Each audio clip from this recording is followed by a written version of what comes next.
What's going on? And happy Monday, everyone. We know what today is, and on Mondays, all roads lead to book club. And I am super duper excited to be here with you all. Maybe you don't know me. Maybe this is your first time. And if it is, we want you to hit a 1 in the comments. But my name is Nina Moore, and I am excited to be here with you. Why? Because there are so many reasons that book club is so important and why personal development and growth is so important. And they're not in any order of importance, but there are 3 reasons why. One, leaders are readers. Like I said, no role of importance by the numbers, but leaders are readers. And if you want to lead in any capacity, then reading is a must. Growing is a must. Personal growth and development is a must. Well, another thing is that you cannot pour from an empty cup. So every Monday, I am here to fill your cup. You can't do it on your own because if you could, you would have done it, right? And also, we will never earn more than we learn. So, why is personal growth and development so important? Because we can only take ourselves as far as we can take ourselves. Once we get to that place that we've maxed or reached our capacity, we need other things to help to take us to the next level. And so I have a gift. And for those of you that may not know me, I have a gift. And the gift that I have is to help you to get into the mind of the reader. I am able to help you break down the book so that you actually enjoy it, because just 10 years ago, I hated reading, or I made excuses like I don't have time to read. Well, we are reading currently The Motivation Manifesto by BURCHARD, 9 Declarations to Claim Your Personal Power is the book of the choice for this season. And we literally take our time and we walk through the book. So we are starting declaration number 6, which is we shall not break integrity. You don't even need the book. So what we want you to do is make sure that while we're getting started, and I'm looking at the screen as well, that you get those hashtags in the comments, right? Get those hashtags in the comments. And also let us know where you are logging in from. What city, what state, what country might you be joining us from? I want to make sure that you know to subscribe to this channel so that you never ever miss a beat. You never ever miss a time when we are here live for any reason, right? Because it's not just book club that we use this channel for. Sorry, but we definitely want to make sure that you stay connected to my page, making sure that we continue to put these hashtags in the comments. I believe that we are getting ready to have a very, very, very powerful book club. Now, you don't need the book because I read this book to you, with you, for you. And we're going to take a moment to define the word integrity. So declaration number 6 is we shall not break integrity. Let's find out what the definition of integrity is. What is the definition of integrity? Integrity is the quality of being honest and having strong moral principles, moral uprightness. Integrity is the state of being whole and undivided. The state of being whole and undivided. Integrity is the condition of being unified, unimpaired. Integrity is internal consistency or lack of corruption in like data. Internal consistency, integrity. You know, when we look up the definition of the words, it causes us to see things and to see the words very, very differently because we believe that we know what the meaning of words that we use on a regular basis are. But when we take a moment to actually check out the definition, we actually realize that the words have a very, very different meaning than what we remember or what we even have been taught. And so the Motivation Manifesto, 9 declarations to claim your personal power. This is declaration number 6. First, say to yourself what you would be, and then do what you have to do. Powerful quote. First, say to yourself what you would be and then do what you have to do. In our darkest hours, we are tempted to break our integrity, to compromise who we are, what we believe in, what we know to be right and true and good. There is an opportunity to be weak and heartless and is taken. An impulse arises to be cruel or to cheat or to run from our very own dreams. And it is sadly followed. Right when it counts the most, we forget what is important and abandon our high moral convictions. We make an important promise to our children or our team, but we don't follow through. How about this? We make promises to ourselves and we don't follow through. We lash out in anger to those that we love when they are most vulnerable. We lie to someone we care about, even though we absolutely know that they are desperate to hear the truth. We let disappointment win the day and hastily quit on our dreams just because we stumbled and fell and made a mess of ourselves. We withhold our voice when we have a chance to shine, hiding our true selves at the expense of authenticity and growth. We act indifferent or cowardly just when the world needs our presence and strength. These are moments when we experience a sudden rupture of mind and spirit, a lack of virtue, a descent into the dark plains of selfishness and irresponsibility. Perhaps it is not always so dramatic. Not all compromises of our character are, like the movies often portray, centered on huge and vexing life decisions. There is no tearing out of hair as we desperately try to figure out what to do, as if a grand existential dilemma is unfolding all around. There is no dramatic debate in a public square or a conflict so heated that someone collapses to the ground because they can't stand to give an inch. No, most breaks in our integrity are small in scale and they go unnoticed. They often come when we are too busy to pay attention. We didn't even notice we were rude. We didn't realize it became a habit to act unlike ourselves, to tell little lies, to be easily angered, to keep our ideas to ourselves. Ooh, to talk too much about ourselves, to gossip, to delay, to ridicule, to be late. To forget the thank yous and I love yous. We broke stride with who we are and how we want others to perceive us because a little throwaway acts that we didn't realize were solidifying into a character that was likely beneath us. It's amazing that people don't see lateness as an integrity issue.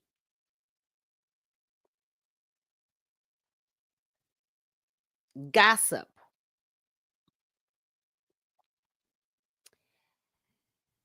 being rude, telling little white lies, delay is an integrity issue. Ridicule is an integrity issue. Woo! It is time to remind ourselves. This I already know this is fitting to be deep. It's all right. It's all right. You know, when we were in church, they'd be like, just look straight ahead. Just look straight ahead, right? It's okay. We're going to say a lot of ouchaloonias. It is time to remind ourselves that today's thoughts and actions become our legacy. We probably should write that in the, in the comments. Today's thoughts, today's thoughts and actions become our legacy. That's powerful. When we forget this or lie to ourselves, thinking our actions do not matter. When we talk about ourselves too much, just talk too much. We lie to ourselves, thinking our actions don't matter. We have permission to act as momentary buffoons. Do you understand? And I was listening to a message through the weekend. Even gossiping with your spouse is gossiping. But we think because we're just talking to our spouse that ain't nothing. No. If it doesn't need to be said, then it doesn't need to be said. If it doesn't grow you, if it doesn't grow your income, if it doesn't grow your mind, if it doesn't help grow the other person, if it doesn't help make you money, none of those things, then it doesn't need to be said. When we forget this or lie to ourselves thinking that our actions do not matter, we have permission to act as momentary buffoons. We let ourselves break just this once from our values. So our values are void because this our spouse we talking to? No, because now we're implanting thoughts into another person that's not their own thoughts. It's based on how we perceive things to be. It's called witchcraft too. I remember growing up, my mother used to always say to me, but what did you do? And oftentimes we want our spouses to just take our side because they're our spouse. But what did we do? What did we do to cause this reaction from another person? What did we do to cause them to stop speaking? What did we do? Is there anything that we could have done? Anything? You know, one of my friends was going through something recently and she said, I'm just calling because I need to make sure that she said that what part did I play? And I appreciated that because that's the way I grew up. Like, what part did I play to get this outcome? But we let ourselves break just this once from our values. We cheat just this once. We lie just this once. We put off this hard task just this once. We skip the workout just this week. We take the drink just one more. And soon we find that each of these little breaks in our will leads to another and then to a lifetime of compromise and regret. Without vigilance, what is right and strong about the human spirit can be whittled away and broken forever. Let us not forget that our actions form piece by piece a structure that is either upright or crooked. And so let us aim to be our highest selves, keeping our character and values intact, meeting every situation with solid integrity and generous humanity. When the next temptation comes to be weak and heartless, and it will come, we will not take it. Instead, there will be a strong, grounded refusal to break, a decision not to compromise or lower ourselves, that mighty lift that comes from doing what's right, a grand ascent to another realm of human character when we are congruent with our divine nature. Personal freedom and the hope of mankind rest on our commitment to stay true to ourselves, our dreams, our word, our goodness, and our loving nature. By refusing to bend on our values, we become unbreakable, solid and stable, courageous and certain men and women of valor, worth, and character. Let us build a life we are proud of. Let us declare we shall not break integrity. Let's put that in the comments. We shall not break integrity. I kind of feel like I want to type that in there too. Let me see. I don't know if I'm able to do it right. Yeah, it's not going out. It's not going through on my. We shall not break integrity. Declaration number 6. So how do we move forward and not break integrity? One, we got to create clarity. Creating clarity. When we are incongruent, acting in ways that are not aligned with our beliefs, we feel off, frustrated, regretful, and over time, we're miserable. But when we align our thoughts and actions with our values and priorities in life, we enjoy the blessings of a chosen and satisfying life. This knowledge requires us to ask 2 questions. And let's put these in the comments. 1, who am I? It's funny. I've been studying for our Bible study for April. And literally that question, who am I? So 1, who am I? And the second question we want to ask ourselves is, what is important to me? These contemplations may be 2 of the most important in life. No profound personal power or full freedom can belong to those who do not know the answers. To find our answers to such daunting questions, it is helpful to consider the qualities that we desire in three separate areas of our lives: character, our connections, and our contributions. Can I get someone to put that in the comments? Our character, our connections, and our contributions. So on character, very few people have ever done the deep work in defining their character. So I did the deep work, and it's time to do the deep work again, because it's not something you do one time. It's something that you keep doing to continually remain humble and to remind yourself that although I might have a whole lot of good traits, what are the areas of my life that are still dark? So you go and you do the deep work. And what happens to so many of us is we get so caught up in how good we are that we forget that there are some dark places. There are still dark places in each and every one of us that need correction so that we become a better version of ourselves. So it says deep work in defining their character, the specific identity they wish to have. When I went through the deep work 10 years ago, I lost over 100 pounds.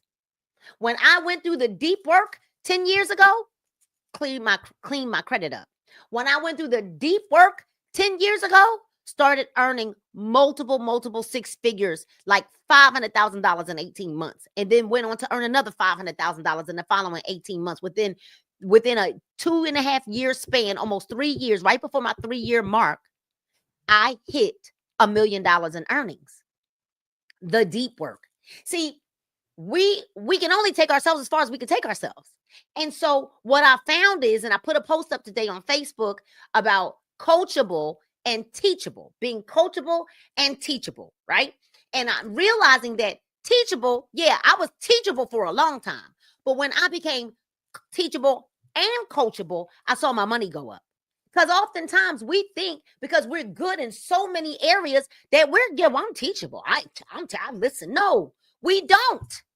We don't, which is why we've hit the law of the lid. And the law of the lid is a real thing. Every one of us hit the law of the lid. But what I find is that there are so many people who really don't want to be mentored to the next place because, number one, they don't respect you as their mentor, or they would follow what you say. Yikes.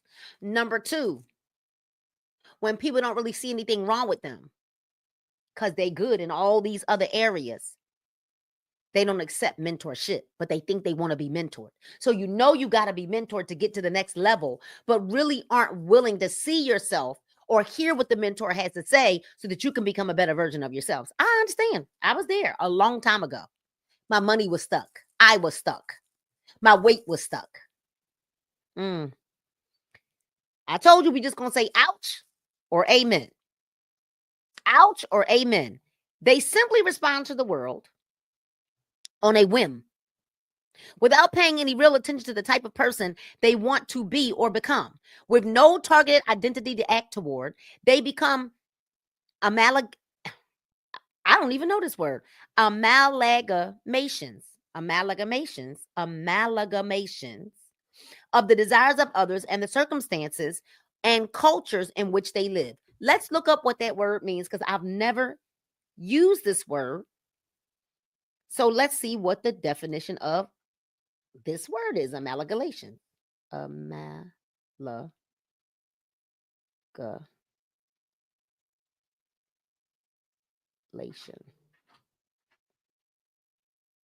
All right. The action or process or result of combining or uniting. So, with no targeted identity to act toward, they become amalgamation. Amalgamation. I don't know why I saw an extra L in that word. Amalgamation of the desires of others.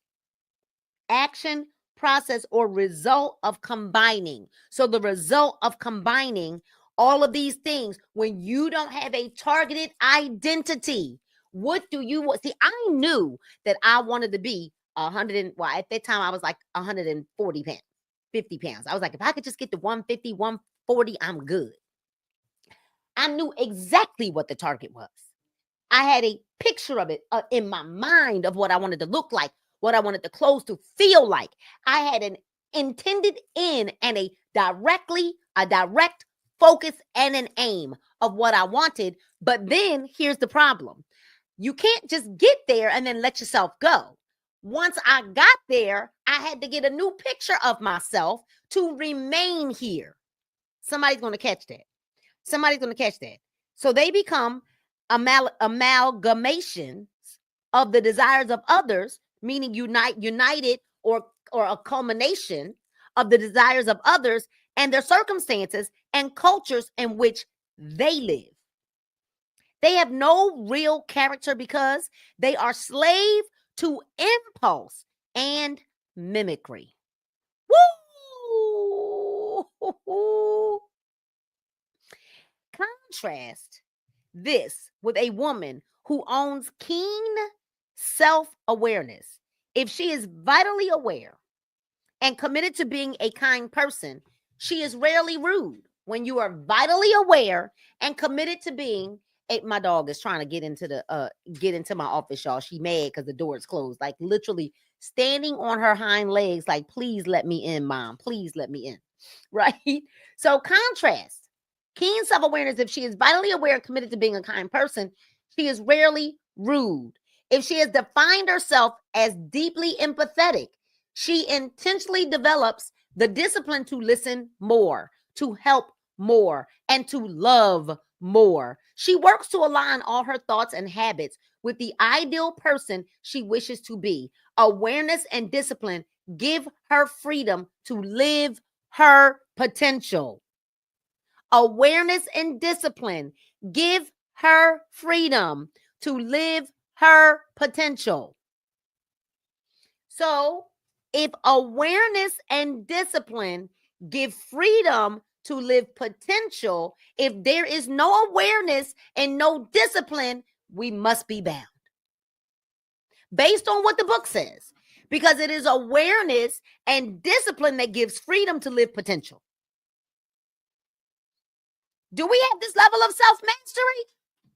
Do we know what qualities of character would make us feel congruent, happy, and whole? If not, let us ask, if I were to die tomorrow, and I think we ought to take this question very, very, very seriously. If I were to die tomorrow, to unalive tomorrow, how would I want others to remember me? How would we want others to remember me? What exact words and phrases would I be happy to hear them use to describe me? When I guide my decisions and actions today, what exact words and phrases should penetrate my mind and inspire me to be a good human? The answers to these questions give us focus in life. Should we desire to be remembered as vibrant, kind, intelligent, loving, and courageous? Then we can choose to live in alignment with those descriptions. To some, this seems too basic a premise, but common sense is not always common practice. We probably should write that one down in the comments. Common sense is not always common practice. How many times have we caused ourselves pain because we failed to pause and to think? How would my best self view and respond to this situation? This must be our day to define the best of who we are and what we will stand for tonight in the glow of gratitude for our free will. Let us write down the words and the phrases that describes our ideal identity. Put them on beautiful paper and in ink. Carry them everywhere. Look at these words, memorize them, verbalize them, become them. The more we align our actions with this identity, the more free, motivated, and whole we shall become. Life will feel brighter and more our own, more deep and satisfying. Destiny will smile on us and will be welcomed into the gates of heaven as people of purpose and integrity. Whoo! So that was on character. Now let's talk about on connection. Because remember, to find our answers to such daunting questions, it is helpful to consider these qualities we desire in 3 separate areas of our lives: character, our connections, and our contributions. So, on connection, let us also define how we shall interact with the world. What kind of experiences do we want to have with the important people in our lives?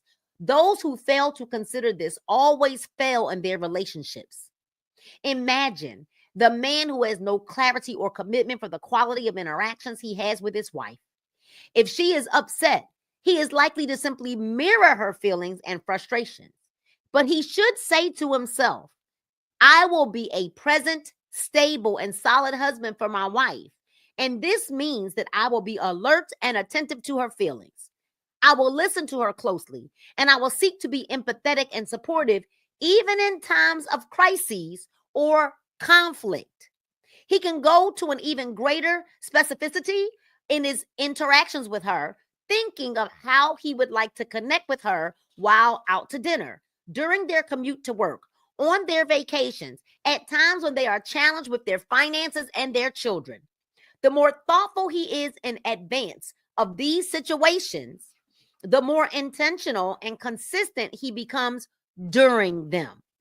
His integrity is made public and real, and soon he will be proud of and loved for his actions. We should sit and write these things out. Who is important to me and why? How shall I interact with them so that they are appreciated and experience the best of who I am? What kind of person should I become so that I am happy with how I treat others? Tomorrow, then let us rise to give our full effort to being that kind of person and interacting with others as we desire. So here's the thing. We cannot desire what we're not willing to be. Uh-oh. I think about this all the time. Everybody always says, boy, I wish I had somebody like a Nina Moore in my team. I wish, why? Because all you know is that she's a hard worker and you'll make a lot of money off of her. How about you spend more time trying to become a Nina Moore? What about you adapt her disciplines? What about you adapt the things that she's good at? Why don't you spend more time becoming her the things that she values, or when you look at her work ethic, becoming that? And you know, there's a statement, there's a quote out that says, instead of wishing to have more, wish that you would become a better person. Oh, I'm sorry. Instead of wishing that it was easier, wish that you would become better. Why do we want everything to be easy instead of becoming better? So that when we become better, the situation becomes easier. So there we go. You know, like I said, people are often, I just wish I had me one of you. And you know, you don't. If you would never be able to handle someone like me in your organization, on your team, could you even lead me? Could you lead me? We know that common sense is not common practice. Could you lead me? You don't want someone like me in your team. You have to be able, how do you, because yes, I don't need anybody to hold my hand ever. I'm going to work. I don't need encouragement. I don't need none of that. The check encourages me, right? That's just how I'm wired. I don't need it. I don't need the words of affirmation. I don't need somebody posted that I did X. I don't need any of those things. Those are not the things that actually get me going is how many people I can help. The thing that actually gets me going is seeing one of my clients have results. So when you think about it, if she is upset, right, we talked about all, the more thoughtful he is, he's talking about integrity, he's making it public with, we should sit and write on these things. Who is important to me and why? How should I interact with them so that they are appreciated and experience the best of who I am, the best of who I am? What kind of person should I become so that I'm happy with how I treat others? What kind of person do you need to become to elevate yourself, to go to the next level? What kind of person do you need to become? What kind of person? Sorry, y'all, give me 1 second. I got to get somebody to help. My dog is over here freaking out because she wants to come into my office. And 1 second. so she can stop scratching at the door. All right, y'all. So who do we need to become? So that I'm happy with how I treat others. So that I'm happy with who I am. Who do we need to become according to what God has ordained for our lives? This ain't just about what we want. This is about, because oftentimes, I'm telling you, if it was about what I wanted, I wouldn't do half the stuff I do. Because for what? Why? Tomorrow, then, let us rise and give our full effort to being that kind of person and interacting with others as we desire. If we can do this each day of our life, then when our final hours greet us, we shall be surrounded by those we love and serve, and they shall tell us why they loved us. And a wide smile shall spread across our face, knowing that their descriptions reveal something important, that we lived and loved in congruence with our heart and highest humanity. Connection. What does connection even mean? So let's look at it. Let's look at what the definition of character is. Let's look at the definition of, let's see, y'all. All right. So my dog don't know what she want to do. 1 minute she want to be in here, y'all. 1 minute she want to go out there. She don't know what to. Have a seat, little girl. Let's go ahead and look up the definition of, we're going to look up the definition of character, connection, character. The definition of character is the mental and moral qualities distinctive to an individual. Character, the mental and moral qualities. The quality of being individual in an interesting or unusual way. Character, somebody that's funny, somebody that's witty, character, right? Strength and originality in a person's nature. Character. A person's good reputation. Character.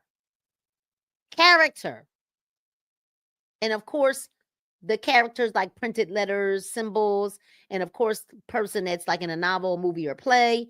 But character, mental or moral qualities. All right. Then let's look at what is connection.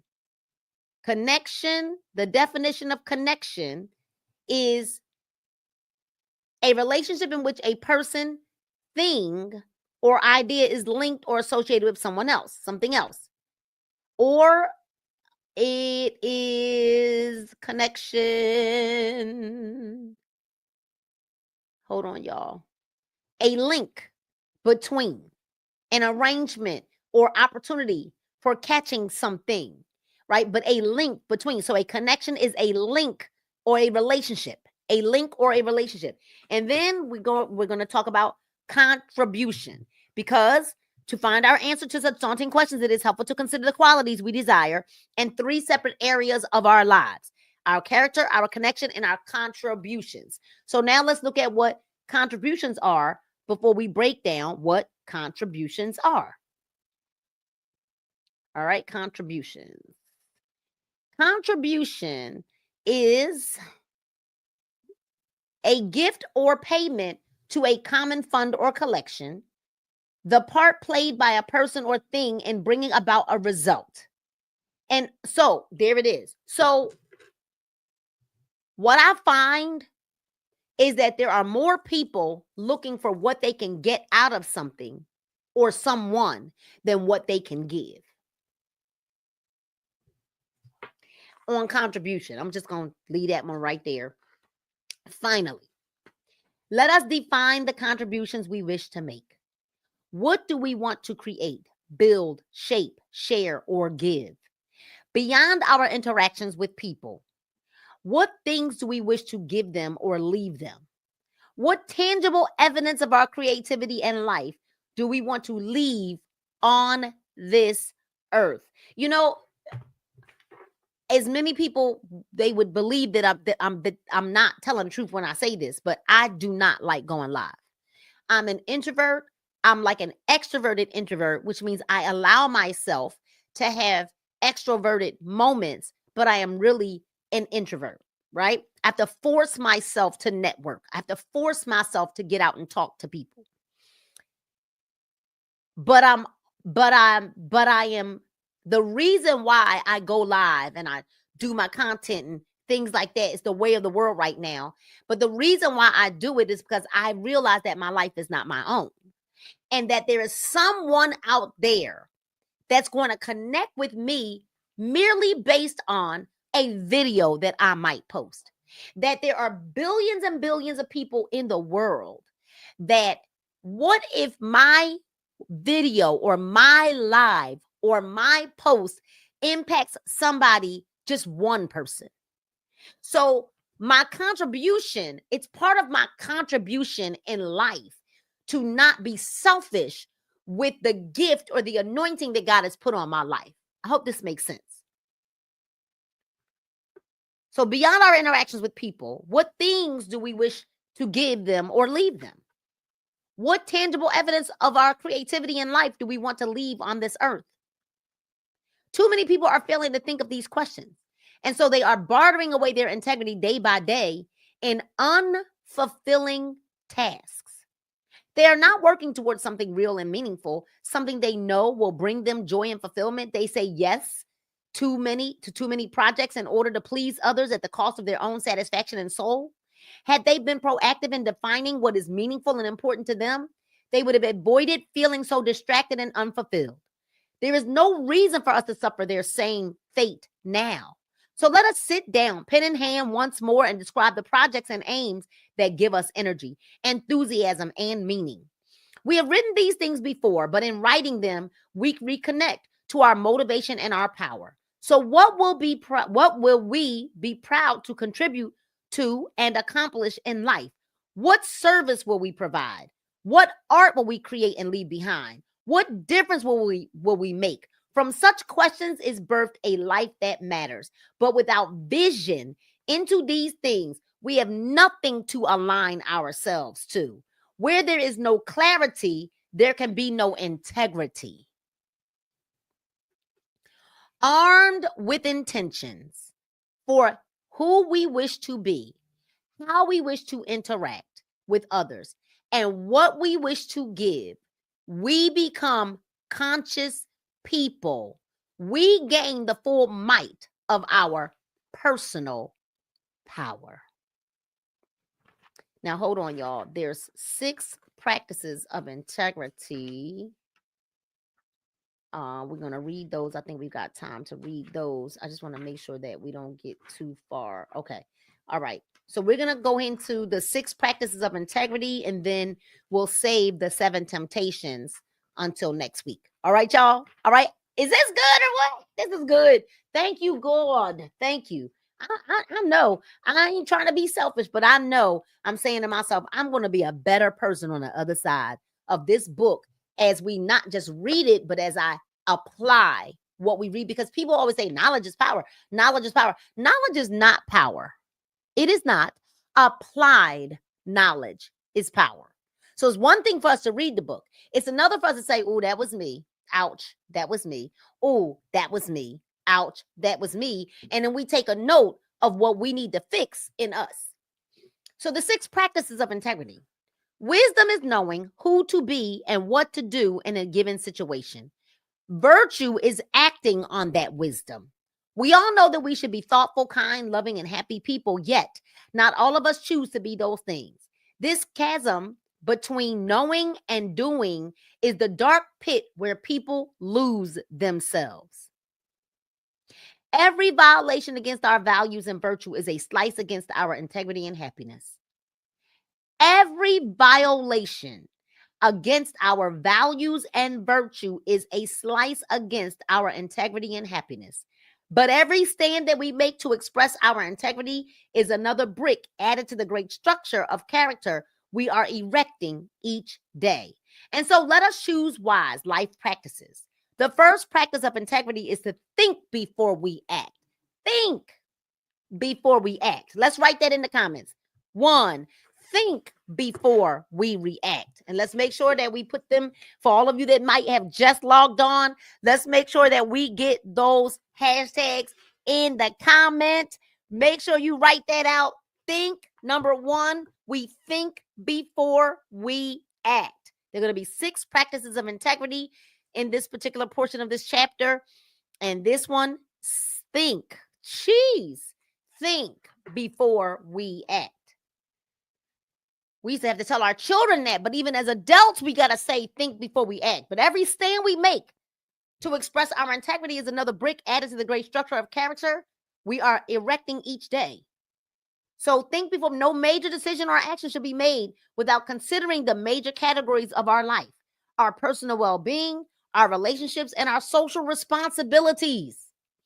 There are so many things that I have to do because I am committed to a business and to a team. But in and of myself, there are times that I get frustrated and feel like I ain't doing it. But because I have a social responsibility and my character and my integrity are at bay, right? Guess what?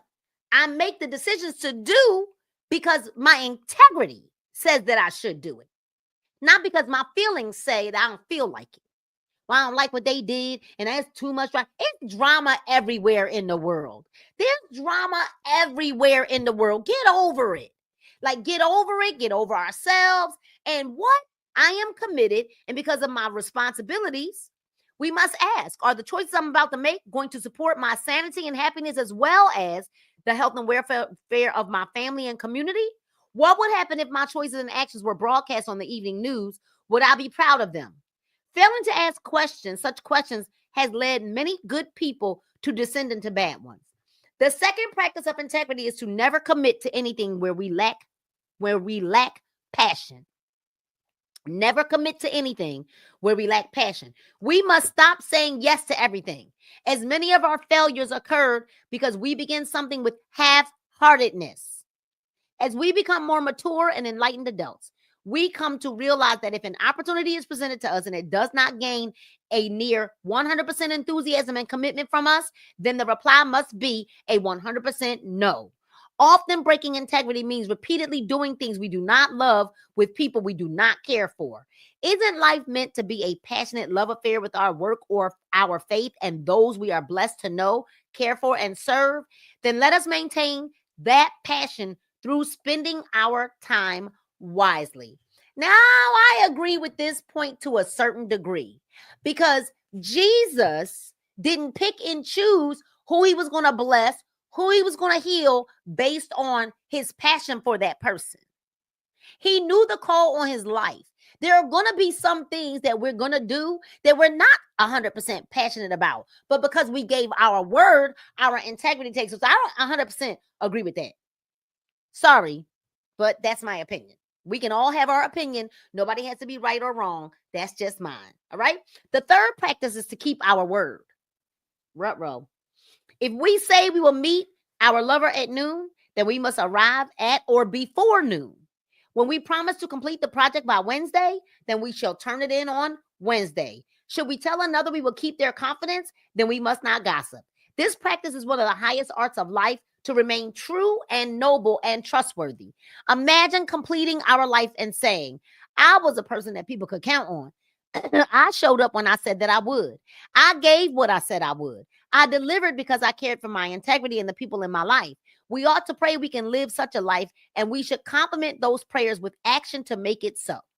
The fourth practice is to always treat others with respect. Those reflecting on their lives often regret that they treated people poorly. Almost all suffering in our personal relationships comes from a lack of respect given to or from others. But few people have a clear definition of what respecting another means. Giving respect means to do no harm, to allow others their rights in expressing themselves, and to honor the fact that their own thoughts, feelings, and actions are real and justifiable in their own minds, even if we see them as unimportant or wrong. Respect does not necessarily mean approval. That is big. That is big. Because oftentimes people think that in order for you to respect them, that you have to approve, and that is not true. Respect does not necessarily mean approval. One can respect another's right to speak, but not necessarily approve of what is spoken. Respect means that we see others as doing their best with what they have, who they are, and what hand they've been dealt. Even if we find their efforts wanting in any way, it means seeing the divinity in others and never inviting disrespect into our lives by projecting disrespect onto others. That was powerful. The fifth practice is to tell the truth. How much trouble do we get into by lying? How many of our big upsets or strained relationships are amplified by a small fib? The woman who tells many lies is forced to live many lives, thus lacking a singular character and mind. The man who lies today is haunted tomorrow, doomed until the specter of his very own lie appears in front of all, at which time he will be preoccupied by the judgments of others. Internally, where am I at? And externally, he is guaranteed only pain. To lie to oneself or to others, then, is to wound oneself. We mustn't allow ourselves temporary ease of telling any lie. The long-term cost is always embarrassment and regret. We must not chip away at our integrity, one small lie at a time.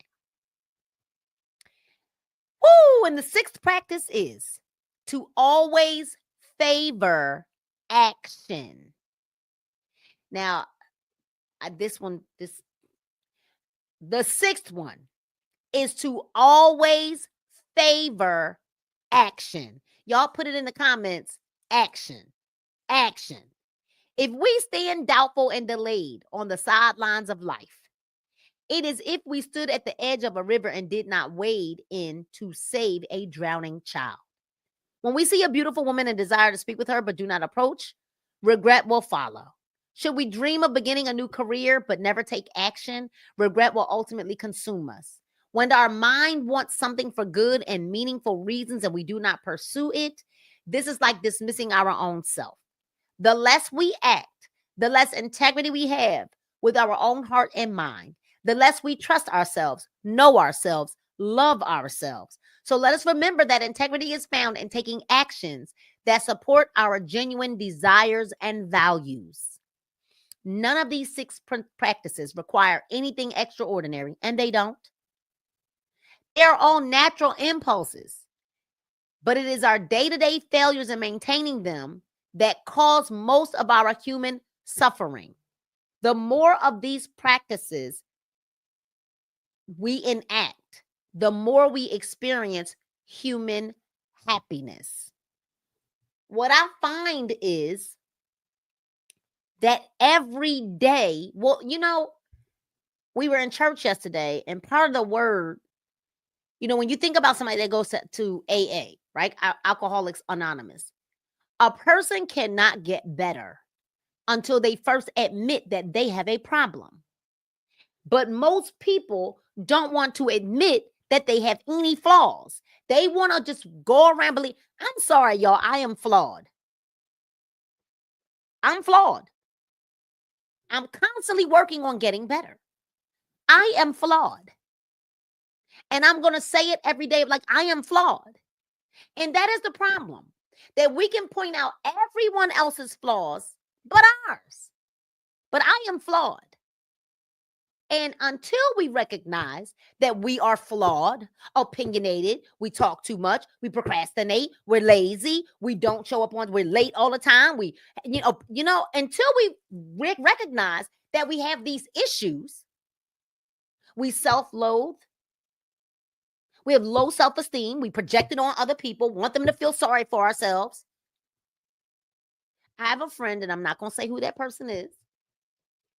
I remember we had a little battle at one point of our lives.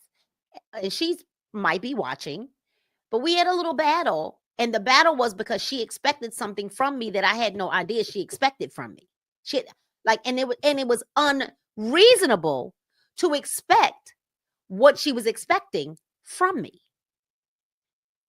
And we finally had a conversation, and I was like, well, what would make you think that it was okay to even expect that from me? But what happens is we have this expectation of people that they don't even know you have of them.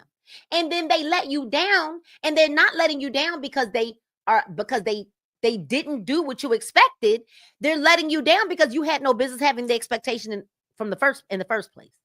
Does that make sense? I hope that makes sense.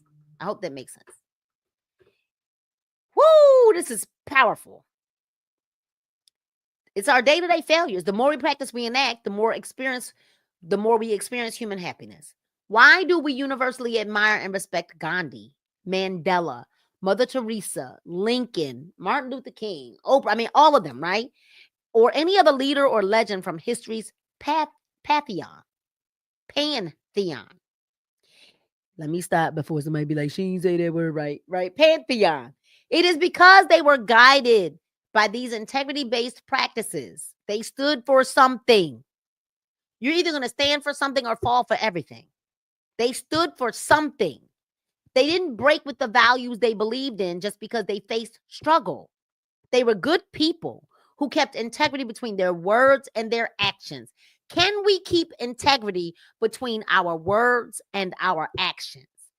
We can follow their lead. We can become people who are strong and proud and respectable. All we must do is make integrity a lifelong practice. And that is where we're going to go ahead and pause right there. I'm going to mark this so that I know where we're going to start next week. But we're going to pause and we'll start the 7 temptations next week. Boy, oh boy, this chapter, which I knew it would be, we shall not break integrity, because we shall declare that we shall not break integrity. So we're going to go ahead and finish up the 7 temptations next week before we go into the declaration number 7. Declaration number 7 will be that we shall amplify love. We shall amplify love. And y'all, we're almost finished this book. Can you believe it? We're almost finished this book. So I hope that you've heard something today that may challenge you to want to become a better version of yourself. Let's make sure that you are subscribed to this channel and that you are also following me on all of the other social media platforms. My name is very, very, very consistent on all platforms. You're going to see Nina Moore, the real Nina Moore, because my Nina Moore account was hacked, right? But on Instagram, I am, and as you see, it's on the screen right now. On Facebook, I am Nina Rochelle Moorer.